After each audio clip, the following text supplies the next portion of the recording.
Hi, Luminaires! How is everyone out there in the world of YouTube and Facebook? I hope you're having a glorious day. And I'm so happy that you've stumbled across us today, or you've been waiting for our live stream, as I'm going to be hanging out with a psychological astrologer and psychotherapist, Reiki master, and intuitive coach, Kathy Clair-Hayes. And we're going to talk about some really cool things about mixing astrology with the intuitive, more of the intuitive side and the coaching. But I wanted to wait until some of you come rolling in before I really share who we're talking to. Hi, Kiara. Hi, Cynthia. She wonders if starting 10 minutes before the hour has an astrological meaning. Okay, that's our first question that we're going to ask Kathy. Hi, Sue. Hi, Mama Kay. And good morning to everyone. It's so nice to have you here. Okay, I'm really happy to introduce Kathy. I had a session with her a few weeks ago and it was eye-opening. I just kind of sat really quiet. I don't even think I asked a lot of questions. I was just so enamored in listening to what she was coming up with and how she was piecing things together. Because the way that she kind of coaches people about understanding their astrology chart is looking at their elemental energies, which this is the fire, earth, air, and water signs that are in your chart. And she brings their bodies and energetic systems into balance, or helps bring them into balance, so that you can feel more calm and grounded in where you are. She has a complete belief system that no matter what is happening in the external world, you can find that balance through looking at the elementals in your chart.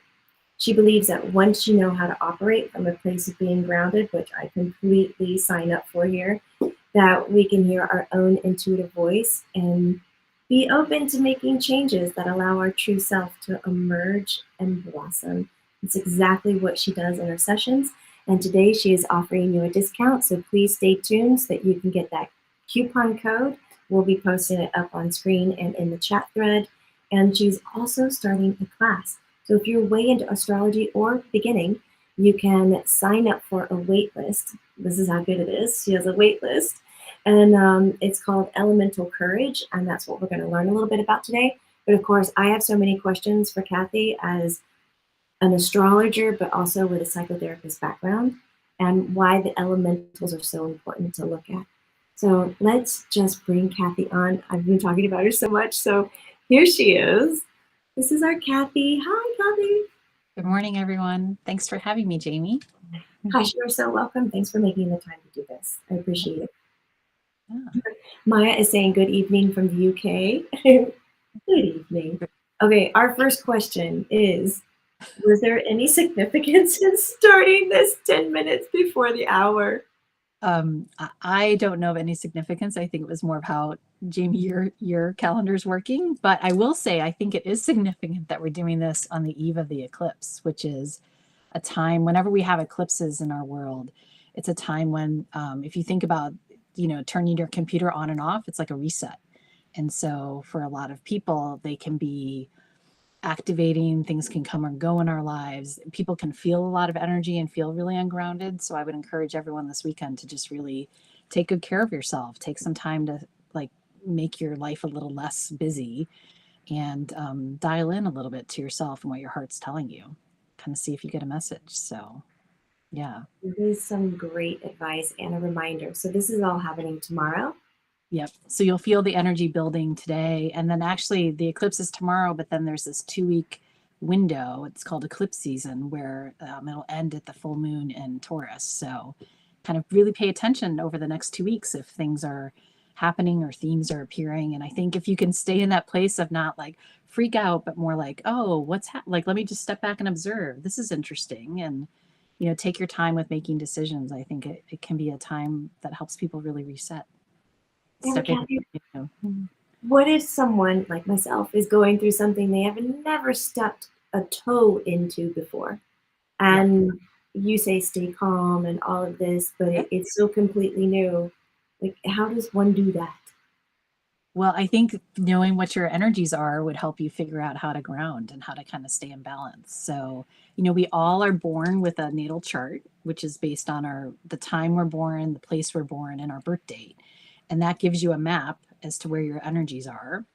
And so if you're someone with a lot of air, let's say, and you're kind of in a time, like you might be in your head a lot. You might be thinking like, oh my God, I have all these things I have to do. And you're really kind of activated and feeling anxious. And so the way to kind of bring air into balance might be looking at like, do I have enough earth going on? Do I have enough water going on? And earth activities would be things like gardening or cleaning your closet or paying bills, so it's all kind of like, where is the energy? What do I need to bring down and what do I need to bring up?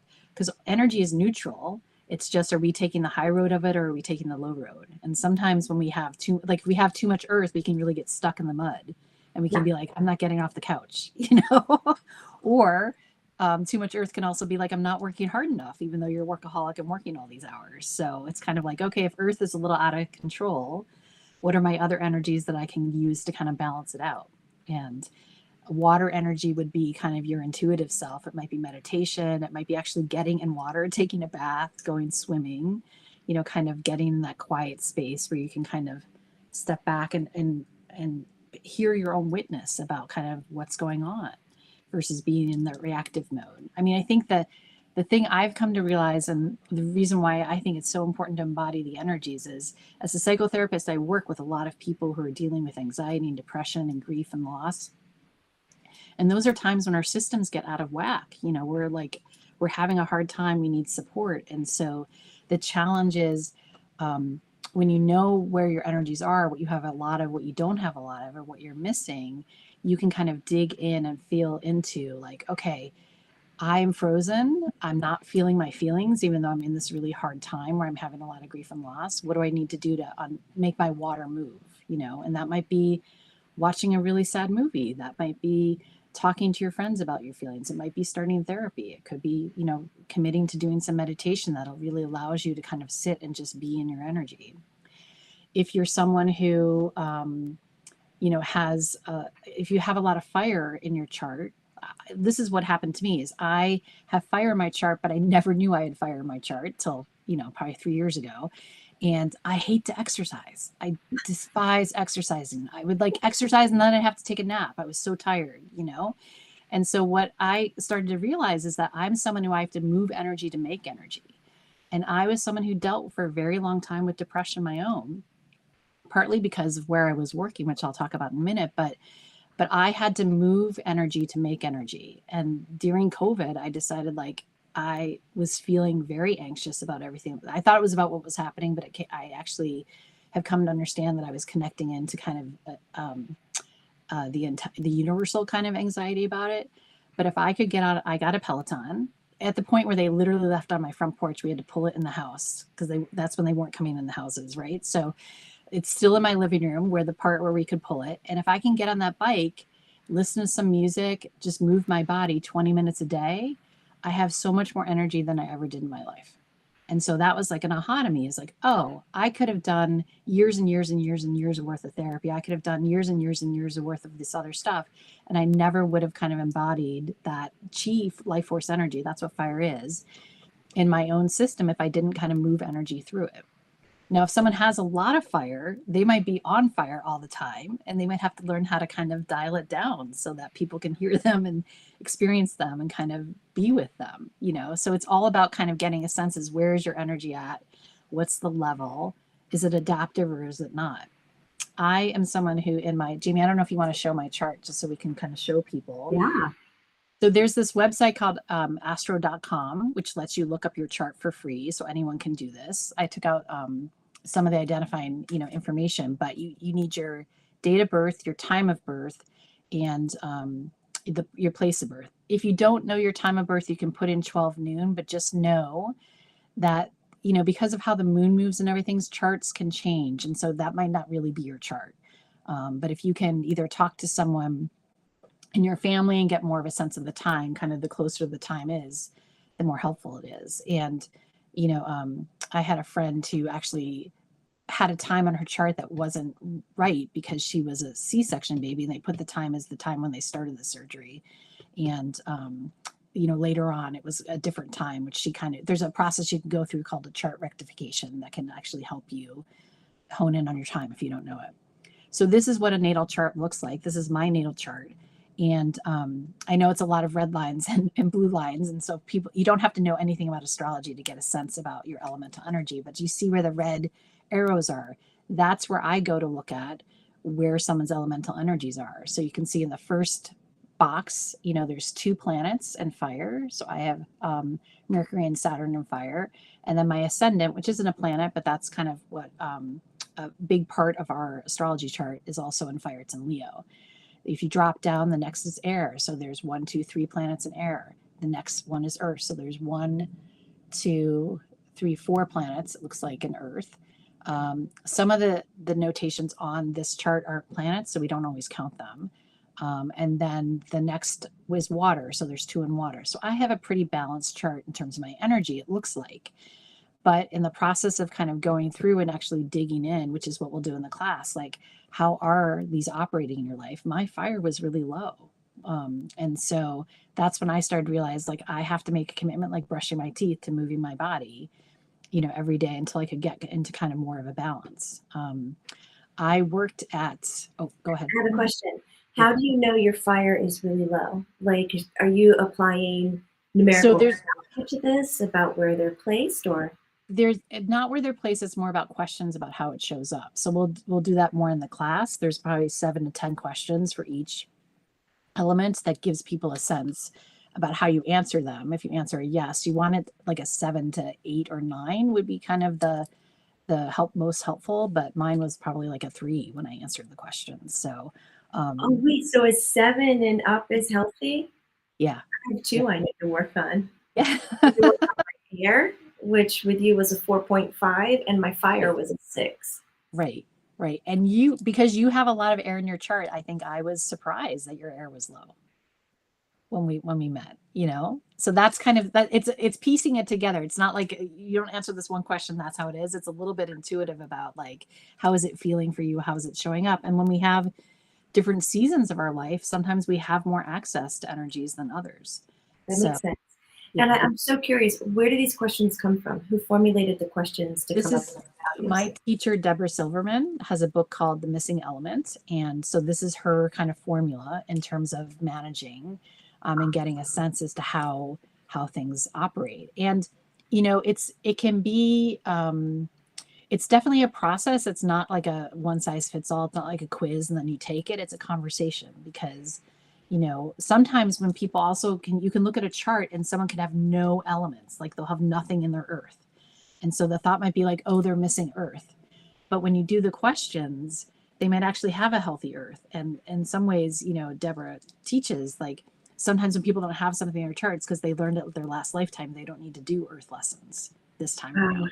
That makes so much sense. I love that it's done through conversation, because then you know how, like, personalized it is for you. It's not just here that now is 2 points and now that is, no, you're listening and understanding the whole story and piecing it together, not just in this lifetime, but multiples. Yeah. And of course, with your psychology background, I mean, it's crazy. Okay.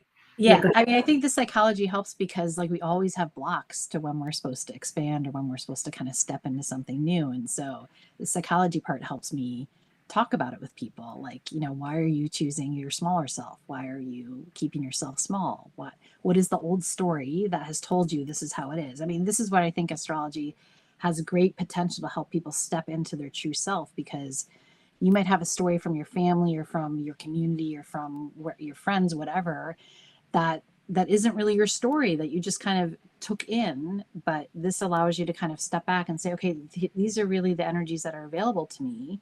Am I embodying them fully? Am I kind of creating the life I really want? Am I stepping into what my soul self is really asking me to do? And I think that's probably what is the most interesting and, exciting about working with people, because it really gives them a big aha, Yeah. So, in my chart, you can see, I don't know if people can see, there's a blue triangle. So that's what we call a grand trine, but it's in water. And so that makes me really energetically sensitive. And people that have a lot of water typically are very intuitive. There's a lot of other intuitive kind of parts in charts. Every element has kind of an intuitive way of showing up. But, I worked in a very large hospital for 20 years with a lot of trauma, like all the time. And I was exhausted. I would literally have to nap on the weekends to kind of get ready for the next week. And had I known about the elements earlier on in my life, I probably would have left that job earlier. I loved it. But for me, it didn't help me manage my energy.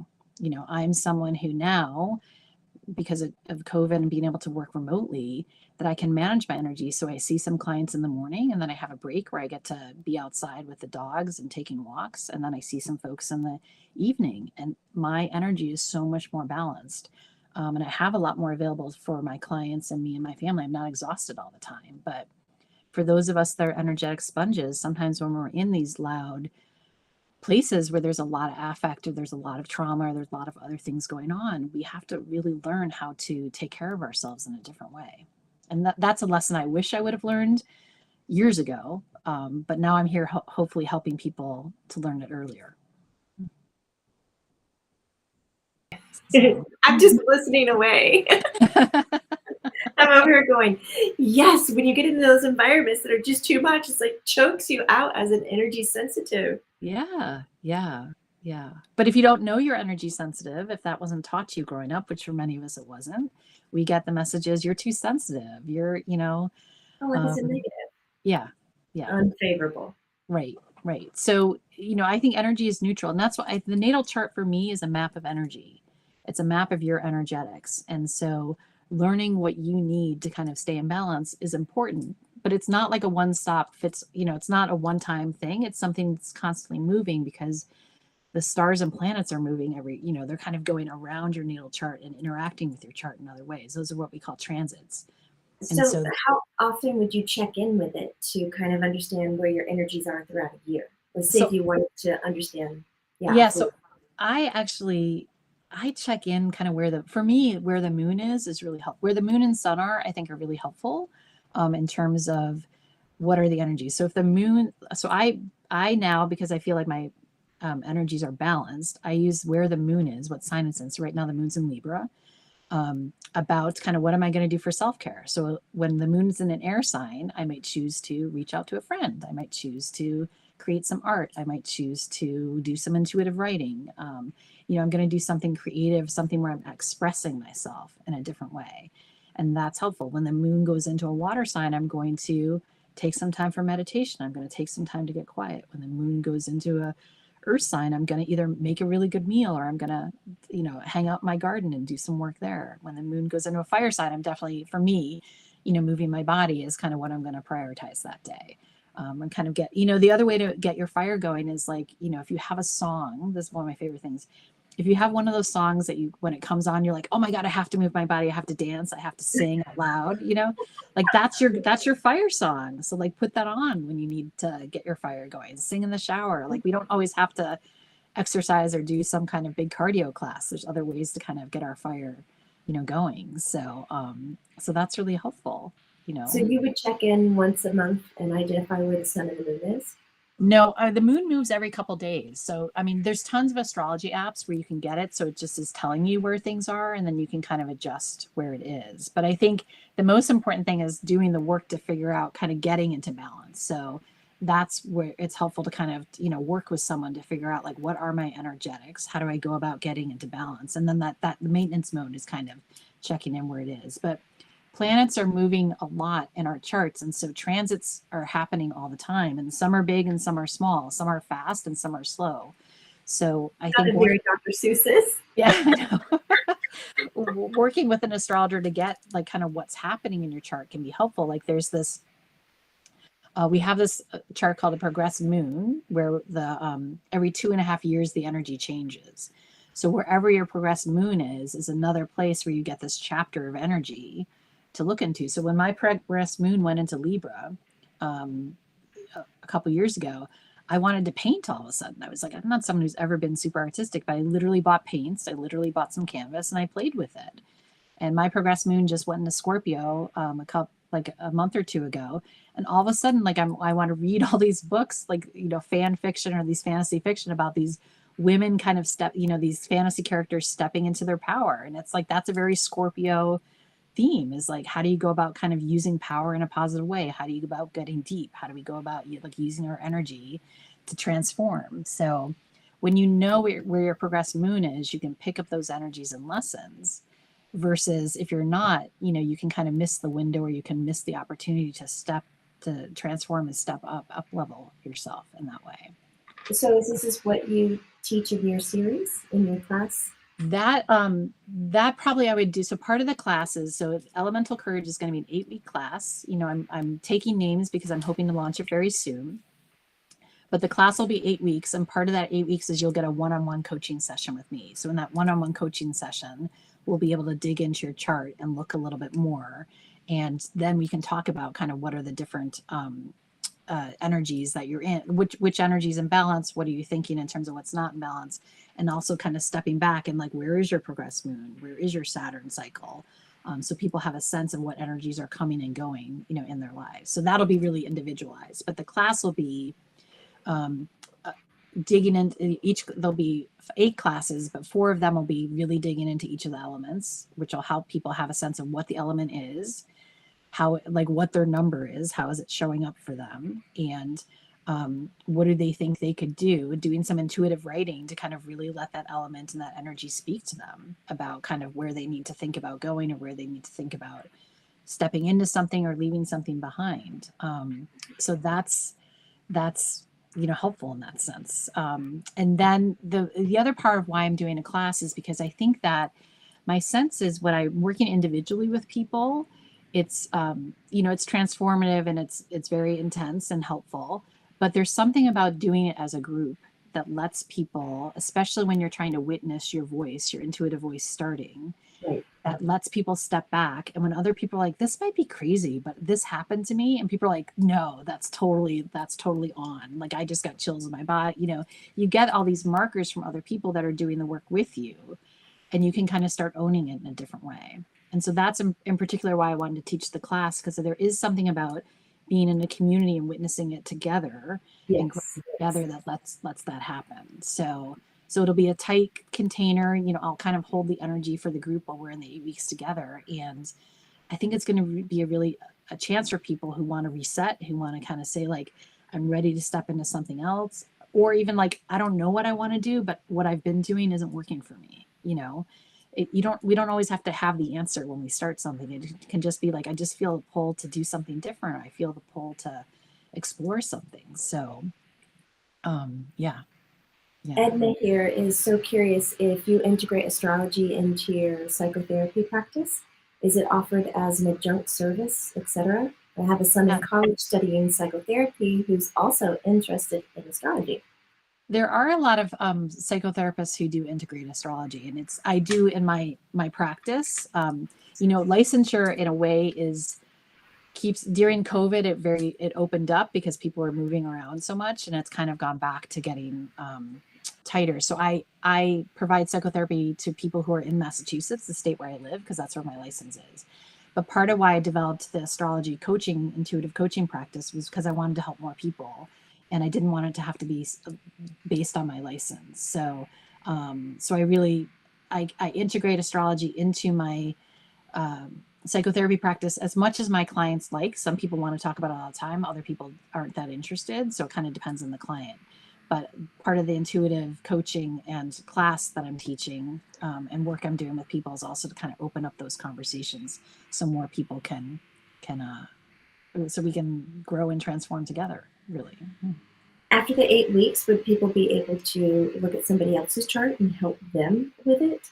Or is it more of a personal journey and understanding self? This is more a personal journey and understanding self. So you don't have to know anything about astrology for the class to work. Like, you can just come like, I don't know what a chart is. Like, you don't have to know any of that. So this is really just using a small piece of astrology to help people kind of look at their lives through a different lens or a different window. And then, if people want to do more astrology, that's where kind of people could do a deeper dive of me into a coaching, some coaching sessions. I'm hoping as we kind of create a community that will also be able to do new moon, ceremony and full moon ceremony, because those are times in the world where we can really set intentions for a new moon, and then in a full moon where we can release things we no longer want to be carrying. So, I feel really blessed to have been in many communities, as I've been learning, that have really been transformational for me. So I'm hoping to offer that for folks as well. Speaking of ceremony, Dan was sharing that out in Arizona, the Navajo tradition during the eclipse is to stay inside for the duration and do nothing. The sun is renewing itself and need to reflect on that, our most vital resource to Mother Earth. Yeah. Yeah. Yeah. I mean, there's for a lot of people, the eclipses are not a time to set intentions. There's a lot of different thoughts. I mean, the one thing as you start, if you're interested in astrology, you start reading or studying, like the more I know, the more I don't know, right? There's so many, it's been around for thousands and thousands of years. Like there's so much history with it. There's so many intricacies and different ways to look at things and different schools of thought about how to look at charts. So, it's more of a lifetime journey, I think, in that sense. But yes, eclipse energies, I think it's really important to have that time to take a breath, to really kind of set aside some time this weekend on Saturday in particular, to get quiet with yourself, to kind of allow space so that you can kind of hear yourself in a different way. And if you haven't spent time being quiet before, it's okay if it's a short period of time, but I think it's more about getting into the zone of kind of letting go, so we're not driving everything. Sometimes we have to be in more receptive mode. I think eclipses are those times where things can like plug in and, like just like a computer, I'm going to turn it off and turn it on again. It's a reset. Yeah. Speaking of receiving, you've done something very nice to the Luminaire family. You've offered a discount on your natal chart readings. Yep. So Luminaires, if you're interested in getting a natal chart reading, which I highly suggest, these are just some of my notes I took from hanging out with Kathy. Like, I even highlighted it and organized it, like as she was talking, because I was like, wait, I need to understand this. And of course, you also get your chart and everything as well with it. But definitely use the code October 2023, please. Yep. Put that in the checkout. Make sure you apply it, and you can get your discount. She's offering $50 off. So, I do think it's something, and October is just OCTs, just so you don't have to put the whole month in. So 2023. And, I do think it's one of these things that if you've never had one, it's really interesting to get a chart reading, to just get a sense about what are my sun, moon, and rising. Those are our three, we call them the big three in astrology. And that can really help people just have a sense as to like, oh, these are some gifts, that I come into the world with, and how do I lean more into them? I was teasing Jamie that she's helping me stand into my Leo, because I'm not someone who typically likes to show up and say like, hey, I have a lot to say, but I'm passionate about this, and this is letting me be my Leo. So I'm a Leo rising. So I'm a Taurus sun, which means I like to turtle. I like to be kind of home and quiet. Kathy, there's been nothing quiet about you. It's just like pouring from you. And we're definitely just grabbing every word as you're saying it. I did not want to stop the flow of anything. It's brilliant. Yeah. Well, I'm passionate about it. I hope if you haven't explored astrology, I encourage you to do so. It's really can be pretty eye-opening. And I want to remind people about signing up for, I'm putting the link again up on all the chat threads, but we'll also put the link beneath in the description, that if you want to take the Elemental Courage series, it's an 8-week series. Yep. And you sign up for the wait list. I think what's nice is you have the one-on-one, and then you have the education around everything to really understand yourself. You'll be able to follow through for your own needs, but you're also doing like access to group talk. Yeah. Part of the class really is kind of not only the group coaching that happens in class, but then kind of the ongoing talk in the community, which I'll have a system. It's not going to be Facebook. It's kind of its own separate place where we'll be able to have our own portal and have a conversation as much as people want to. So I love that, especially when you can just like get up and be like, this happened to me. I just want to express it somewhere in a community that goes, hey, we're listening and we get that. It's not so far off from what we also believe in as well. Like, I don't know. It's just we need more spaces like this. And when you're taking a class, like you're in a time of integration, right? So you have to be not only what's happening in the class, but like what's happening in your life in between classes. So So that can be helpful. Cynthia just said, she loves this talk. Kathy has such a soothing voice. She does, doesn't she? I've always admired it. I've never said it to you directly, but I also agree with Cynthia. The tone and quality of your voice is so nice to listen to. Thank you. Thank you. I saw that Edna asked about chart rectification. I haven't been trained in that, but there are some astrologers that do that. So if you're interested, you can just reach out to me via my webpage and we put you in touch with them. So you can get that. Yay. Amora was also discussing that a little bit earlier. Yeah. I want to encourage luminaires that when you hear something that you like or you're interested or you're curious and follow through, just let yourself follow through with it. Explore it a little bit more. If it works for you, step into it. But give yourself permission to keep learning. You might have always wanted to discover something about astrology, but maybe it just seemed too big. Here, Kathy is offering a series where you don't have to have knowledge of anything, which is where I am in astrology. People keep asking me, I know my sign is Aquarius. I have to look at my chart. My moon is a Scorpio. What's the other thing they ask you? Your rising? Rising. Yeah. Your sun is the 8. I can't remember off the top of my head what your rising is. What's a rising? Where do you find it? So show me your chart, Jamie. Just hold it up. Your rising is you're a Pisces rising. Yeah. There's something that you can do that because I look at it and I go, look at the pretty symbols. So Jamie, we would say Jamie is double water because she's a Scorpio moon, a Pisces rising, and air, Aquarius sun. Nice. Well, thank you for that compliment. I don't know. I'm learning. Yeah. Is there anything else that you would like to share or give to the community before we close out? No, if people want to check out the website, you can also get a free PDF that gives people some tips about how to start kind of trying some different things to work with your elemental energies. And so I think it's called your Elemental Compass. And that signs you up for my newsletter, which will be forthcoming. So that's another way for us to stay in touch. Oh yeah, that's excellent, Kathy. I'm so excited that you're stepping into all of this and just offering it to the great big world.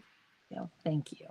Keep us informed of what else you're doing. I would love to shout out about it. Okay, great. And I encourage everyone to take Jamie's classes if you haven't, because that was also a big part of me kind of stepping into my intuitive gifts was her wonderful teaching and mentoring. So I encourage you to do that as well. Thank you, Kathy.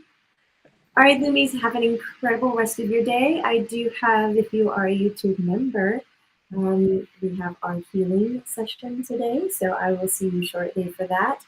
And then also on Learn It Live, I'm doing a crystal grid healing, so you can show up with all of your crystals. We're going to talk about it and then step into getting a grid done and doing a healing with our crystals. But beyond that, have a beautiful day, and remember, it's not woo-woo, it's true. Take care. Thank you, Kathy.